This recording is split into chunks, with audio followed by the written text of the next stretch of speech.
Hello, everyone, and welcome to the second week or the second module of the Facilitator Engagement for University Studies for Student Veterans. During this second module, we're going to be spending some time talking about what I call the four hard skills modules of the curriculum. That's modules 2, 3, 4, and 5.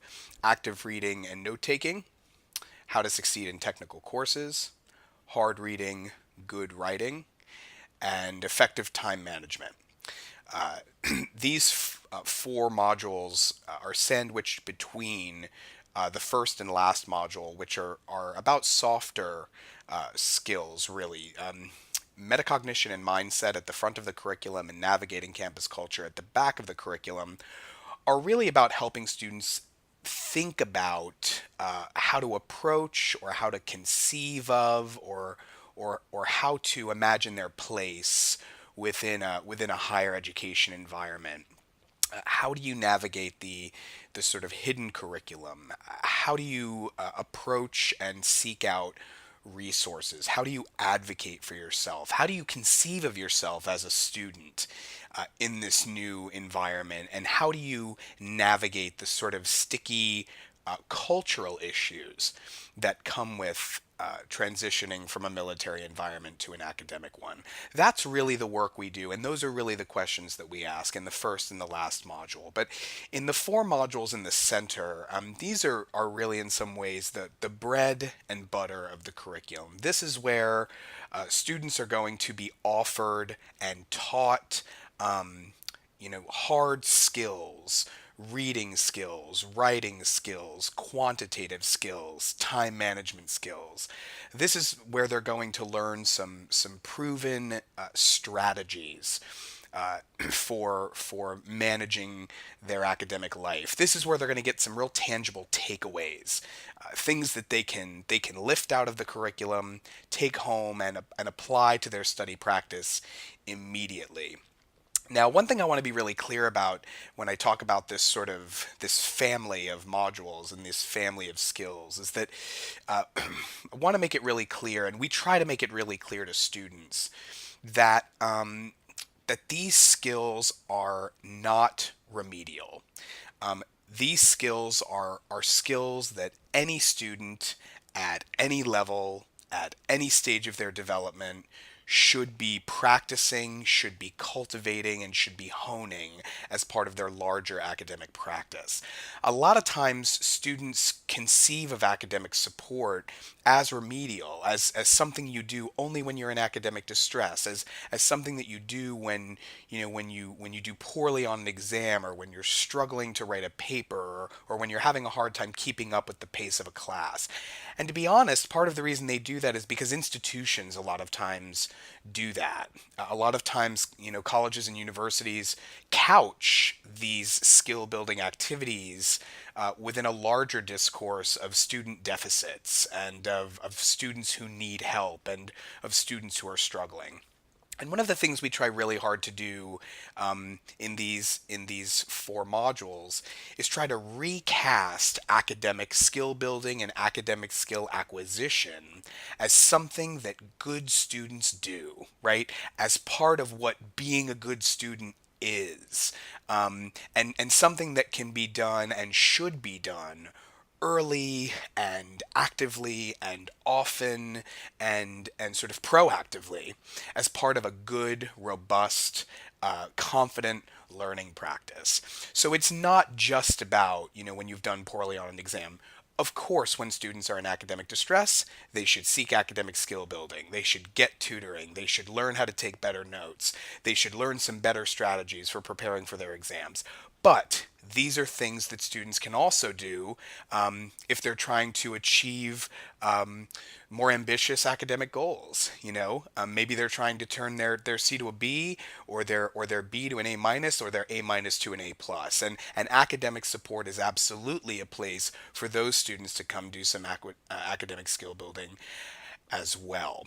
Now, just a logistics note really quickly about this week. It's it's really unrealistic to think you might engage with all of this material in a meaningful way. It's 4 modules, full of material, full of strategies, full of study techniques, full of practices, some of which are quite detailed, things like iterative note review and the distributed study model. So please don't feel like you need to engage with all of this material in a sort of robust or detailed way. It really would be impossible to do that given the amount of time we've allotted for this engagement.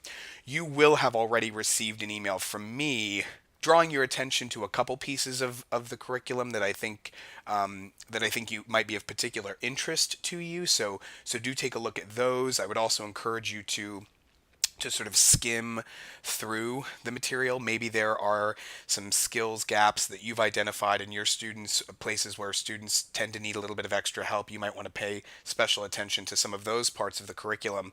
But mostly, I just want you to go in there and get a sense of the kinds of things we're teaching and ask yourself, are the things that we're offering in this part of the curriculum similar to the kinds of things you teach? Are there disparities between the academic skills you're developing in your students and the ones that we're promoting here? And I think that will be a useful exercise. But even though this is a lot of material, I did want to group these modules together because I think they talk to each other in important ways. The other piece of these 4 modules that you may want to take a look at are the Veteran Voices videos. They're instructive always, but they're especially instructive here. A lot of times veterans will take the strategies that we've offered them and they'll tweak them to fit more organically into their existing practice. And that's a great thing. And I'm really glad that students have been transparent about the ways that they adapt and sort of remold strategies to fit better with their own study practice. This material that we deliver is not ideologically pure. This is not holy ground we're standing on. I want people to get dirty when they're building academic skills. I want them to get dirt under their fingernails as they figure out what's going to work for them, and put a little elbow grease into designing a practice that works for them, that's informed by some of the best practices we try to teach them.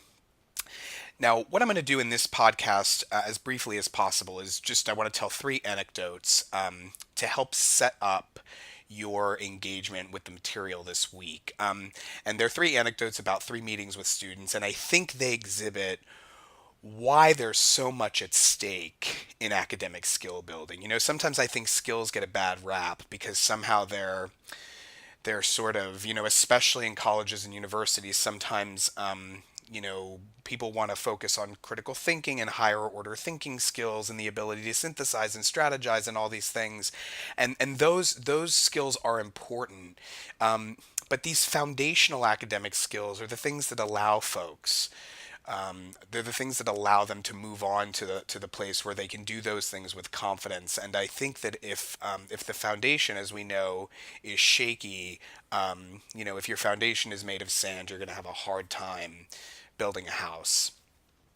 Anecdote 1 is about a student who came to me a couple of months ago, young man, combat veteran, 2 deployments, big guy, covered in tattoos, bald.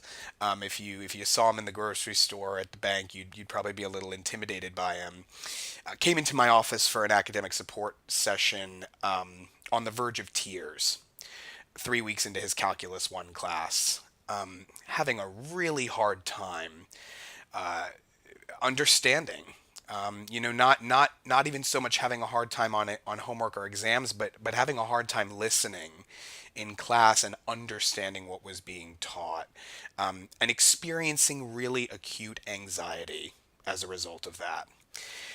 And when I said, why do you think you're feeling this way? His simple answer was, I'm not a math person. I've never been a math person. How am I expected to do this when I'm just not, I'm not that guy? Pretty powerful stuff. And we know that the idea of being a math person or not a math person, having the math gene or not, having what we would call a knack for it, is pretty prevalent in our society, in our culture. It's extremely prevalent on college campuses. And this guy was overwhelmed, and basically his feeling was that since he was having difficulty, what he should probably do is he should probably drop the course, and do something, to quote him, that was more in line with who he was and what he was good at. We'll revisit him in just a few minutes. Anecdote 2 is about a young woman who came to my office after 7 years in the Army, experiencing the same kind of anxiety that the former student was experiencing in his Calculus 1 class, except she was experiencing it in humanities class. And she walked in the door and she handed me an excerpt of Nietzsche's On Truth and Lying in an Extra Moral Sense, which she was assigned for her writing seminar. And I said, "What seems to be the problem?" And she said, "English is my first language, speak it fluently, never had a problem. And here's this writing assignment, this piece of writing I've been assigned to look at.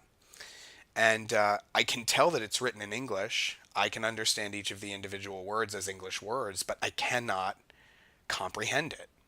I can't understand the meaning of the sentences, and I can't understand the meaning of the paragraphs. And how is it possible that something is written in English is something that I can't comprehend?"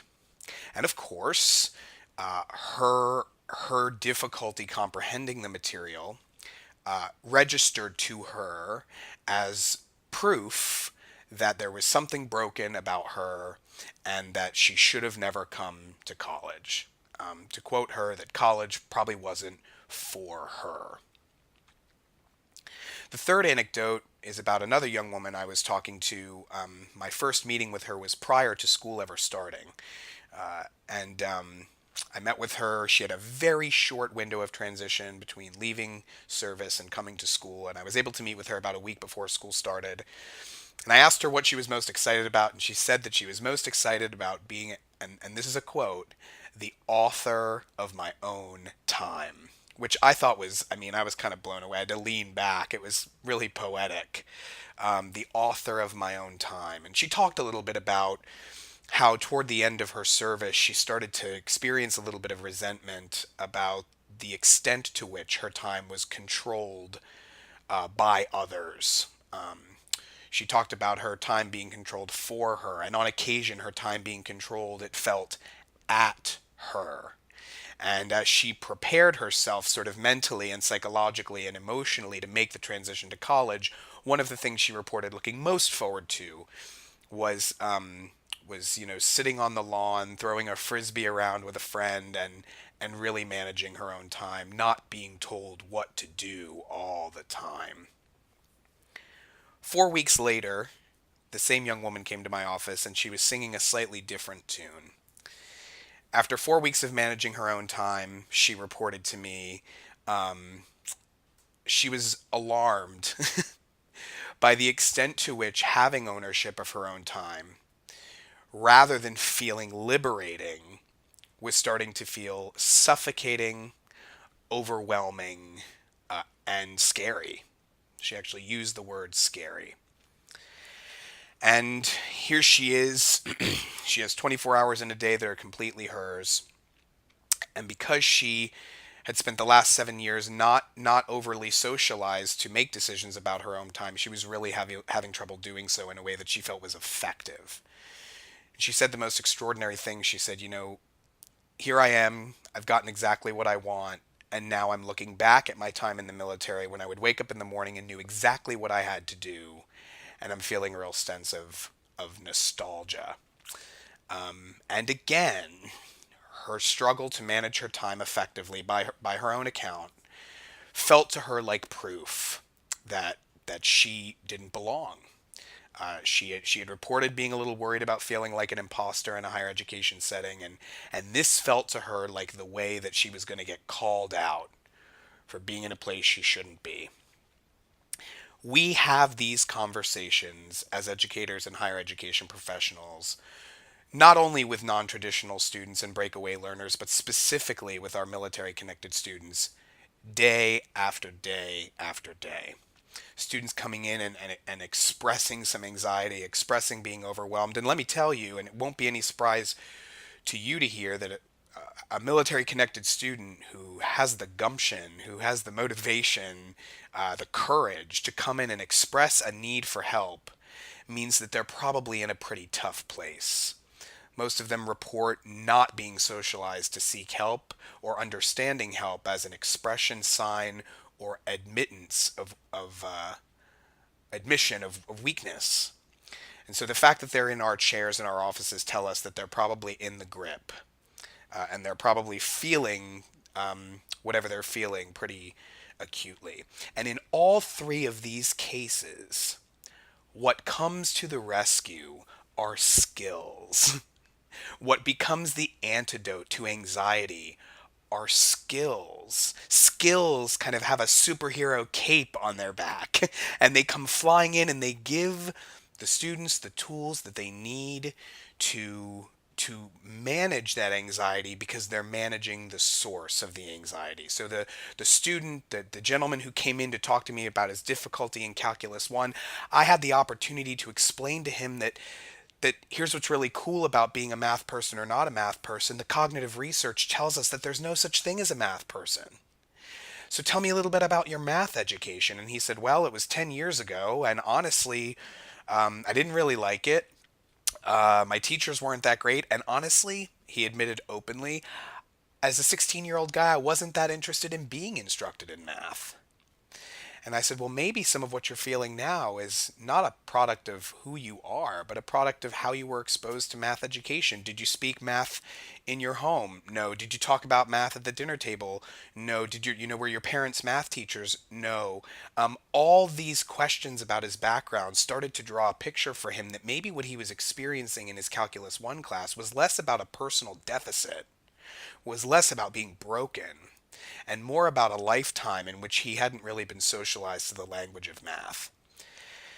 And the example I often use is, if you walked into a conversation with two French speakers and you didn't speak French, you wouldn't immediately assume that there was something broken about you. You would simply assume that you didn't speak French because you'd never been taught French, and so it would take time, effort, and good strategies to learn French.